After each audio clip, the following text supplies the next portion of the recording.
فتح في الباب لقينا الكالون مش بتاعنا متغير، ما عرفناش نخش، اضطرينا نكسر الباب والخزنه مكسوره ومرميه في الارض والفلوس كلها متاخده، الذهب بتاعنا، الماس امي.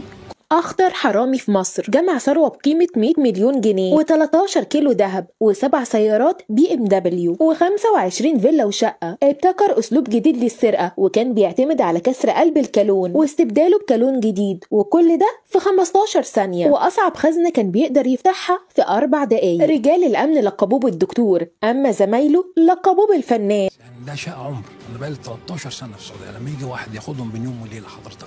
في سنة 2017 مجدي زكي 50 سنة، خريج كلية فنون تطبيقية، لكن علشان نعرف الواقع بالكامل هنرجع قبل كده بكام سنة. مجدي طالب بالثانوية العامة من مدينة المنصورة بمحافظة الدقهلية، هوايته هي علوم الخيال والتوقع، علشان كده دخل كلية الفنون التطبيقية بجامعة القاهرة وسافر من المنصورة للقاهرة. بيحب فن الرسم والخيال، طموحه الأول هو إزاي يحقق الثراء السريع، والأهم إنه ينجح فيها، واعتمد على العلوم اللي بيعشقها في إقناع اللي حواليه باللي هو عايزه، لحد لما اتخرج وبعدها اشتغل رسام في مجال شغله، وكان بيحقق مبيعات كبيرة من خلال إقناع الزبون إن اللوحات والرسومات دي صعب يلاقي في إبداعها. لكن بعد فترة بسيطة ورغم المكاسب المادية اللي كسبها من شغله، شاف إن ده مش المستوى المادي اللي ينفع يعيش فيه، وبسبب طمعه قرر انه يتجه للسرقة. وبالفعل بدأ في سرقة بعض الشقق اللي في المنطقة اللي عايش فيها، وبدأ يراقبهم ويعرف كويس قوي مواعيد اصحابها، امتى بيكونوا في الشغل وامتى بيرجعوا، ده غير الشقق اللي اصحابها سايبينها ومسافرين خارج او داخل مصر زي زيارات عائلية لاهلهم. وبدأ في سرقة الشقق دي،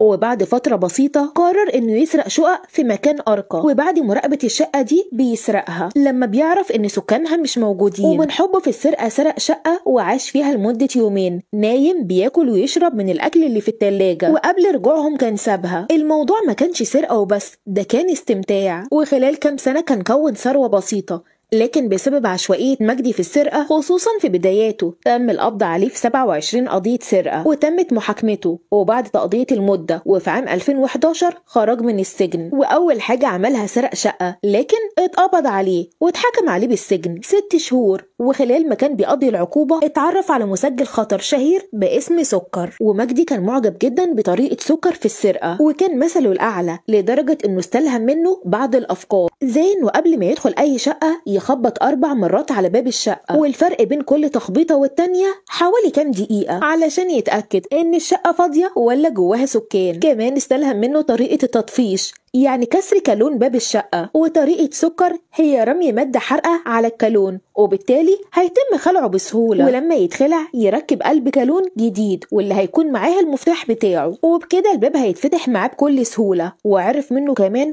أكتر من طريقة يقدر يفك بيها الخزن، وأصعب خزنة يفتحها في 10 دقايق حتى لو فيها جهاز إنذار. في نفس الوقت ده مجدي كان اتعرف على مسجون في قضية تزوير اسمه أشرف سامي. مجدي لما بيقعد مع سامي ويعرف حالته المادية الصعبة بيقرر إنه يستغل ده ويشرك سامي معاه في السرقة بعد خروجهم من السجن، وأشرف بيوافق وبيتفقوا على كده. فأشرف بيخرج من السجن قبل مجدي بكام شهر، وبعدها مجدي لما بيخرج من السجن بيروح لصاحبه أشرف على بيته علشان ينفذوا اللي اتفقوا عليه في السجن، لأن أشرف قلقان ومتردد ورفض، وقال له إنه عايز يربي عياله وكفاية اللي قضاه في السجن. لكن مجدي قدر يقنعه بطريقته إنه لازم يأمن مستقبل أولاده طالما خايف عليهم، وكمان شغله معاه ما فيهوش أي خطر لأن دوره كله هيكون نضورجي، يعني هيراقب المكان من الخارج، ولو حس بخطر أو حاجة غريبة يديله الإشارة اللي متفقين عليها. وبالفعل أشرف بيقتنع وبيوافق. في الوقت ده مجدي بيقرر إنه يظبط أموره ويكمل نشاطه، لكن بشكل وهيئة جديدة، ودرس وحفظ كل المعلومات اللي أخدها من سكر وقرر يطبقها لكن بطريقته. وأول حاجة عملها قرر يجيب كوالين ويتدرب على كسر وفتح الكالون لحد ما بقى يفتحه في أقل من 15 ثانية، وكمان اتدرب على فتح الخزن، وبعد ما كان بيفتحها في 10 دقايق بقى بيفتحها في أقل من 4 دقايق. وبدأ في تنفيذ أول عملية عملي، حلق وهذب شعره ولبس بدلة جديدة والكرافتة، وحط أغلى أنواع البرفانات، ولبس النضارة الكبيرة السوداء علشان يخفي أكبر قدر من وشه، وكمان علشان محدش يشك فيه من مظهره الشيك. واتجه هو وأشرف الساعة 12 الظهر لشارع الصفا والمروة بالمعادي، ومعاه في إيده شنطة فيها كوالين جديدة ومنشار وشاكوش ومجموعة مفكات ومفاتيح، لحد لما وصلوا البرج مجدي طلع وأشرف تحت بيراقب المكان. مجدي طلع على السلم الدور الأول والتاني والتالت، وفي الدور ده لاحظ إن الباب عليه بعض الأتربة. وقتها خبط على الباب 4 مرات على فترات متباعدة ومحدش رد، فعرف إن الشقة دي أصحابها مسافرين، واستخدم طريقة سكر في فتح الباب بالمادة الحارقة، وشال الكالون القديم وركب الكالون الجديد، ودخل وجمع كل المسروقات بقيمة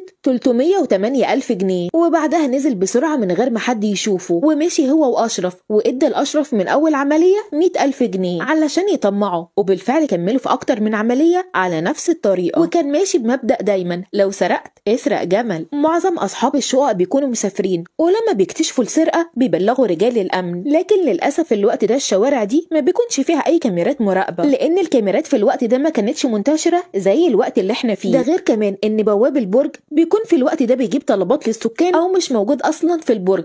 وبرفع البصمات مفيش اي بصمات غريبه، لان مجدي بيكون عامل حسابه ولابس جوانتي، يعني ما بيسيبش وراه اي اثر او اي دليل. في الوقت ده مجدي مستمر وبيطور في نفسه، واول حاجه عملها لما جمع مبلغ مالي كبير اشترى بيه عربيه BMW علشان يستعين بيها في شغله ويكمل بيها الوجاهه. واستمر مجدي في سرقه الشقق بنفس الطريقه، وسرق حوالي 43 شقه من ذهب والماظ وفلوس ولابتوبات وكل ما هو صغير وثمين. وخلال 20 سنه سرقه جمع ثروه تقدر ب 100 مليون جنيه و13 كيلو ذهب و7 سيارات BMW و25 فيلا وشقة وأراضي ومحلين تجاريين. كمان مجدي قدر يستخدم هوايته في الإقناع بلباقته وشياكته وثباته الانفعالي وعربياته إنه يتعامل مع محلين جوهرجية، إنه عايز يغير الألماظ اللي معاه لسبايك ذهب، وقدر يقنعهم يغيروها له بدون فواتير، لأن كان واضح من مظهره إنه رجل أعمال وبيتعامل بالملايين وما كانش بيهتم بالفواتير والورق. وعلشان يقنعهم اكتر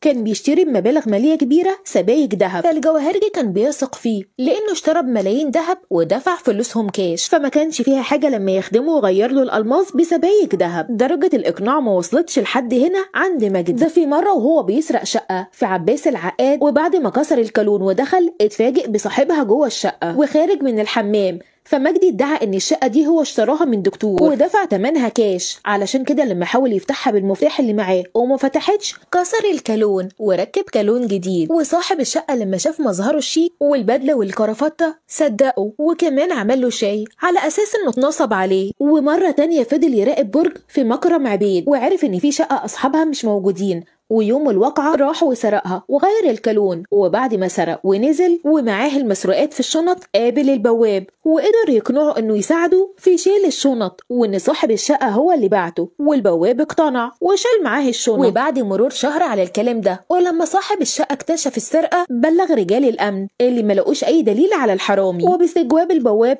كان نسي شكل مجدي اصلا لحد يوم الواقعة، ودي كانت اخر عملية لمجدي لما سرق شقة بمنطقة مصر الجديدة. ولما صاحبها بيكتشف السرقة بعدها بنص ساعة بيبلغ رجال الأمن. بتحريات رجال الأمن بيكتشفوا كاميرا موجودة في أحد المحلات التجارية واللي موجودة بنفس البرج اللي انسرق، وقدرت تصور مجدي وهو نازل من العقار وركب عربية BMW وكان شخص تاني معاه. وبتحريات عن رقم العربية في شرطة المرور بيتوصلوا لصاحبها مجدي زكي اللي أول ما بيتم القبض عليه بينكر علاقته بالواقعة، لكن بمواجهته بالكاميرا بيعترف على الواقعة بالكامل.